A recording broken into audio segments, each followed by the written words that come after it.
বুঝতে পারছি, এমন করো কেন? আমি না হয় একটু কম পারি, তাতে কি হয়েছে? তোর এই প্রত্যেকদিন কম পারা আমার আর ভালো লাগে না। আমি অসহ্য হয়ে গেছি, বিরক্ত হয়ে গেছি গা। এখন তুই আবার দে। হ্যাঁ, হ্যাঁ এখন তো আমি পারুম না। না, পারতে হইবই। বাবারে কি ঝামেলায় পড়লাম। 1 ঘন্টা পরে? না না, আর 1 ঘন্টা না, তুই যদি কোস আমি 10 মিনিট, আমি সেটাও সহ্য করতে পারবো না। তুই পারবি না, ভালো কথা, কোনো সমস্যা নাই। তুই এক কাজ কর, তুই যেখান থেকে পারস, যারে পারস তারে ধরে নিয়ে আয়।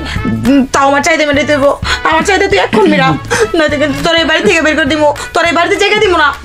কি বলতেছ? আমি বাইরে থেকে লুকাই নিয়ে তোমার দিমু? হ, আমি তোমার স্বামী হয়ে এই কাজটা করতে পারো, আর তুমি আমার স্ত্রী হয়ে আর অন্য বেটার সাথে? চুপ, তোর নাটকের কথাবার্তা বন্ধ কর।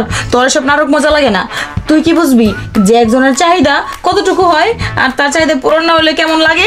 তুই বুঝবি না এর কষ্ট, কারণ তোর তো আগেই মিটে জায়গা। তুই যা, তাড়াতাড়ি কর, যা, অন্য কারো নিয়ে আয়, যা, দৌড় দে। অন্য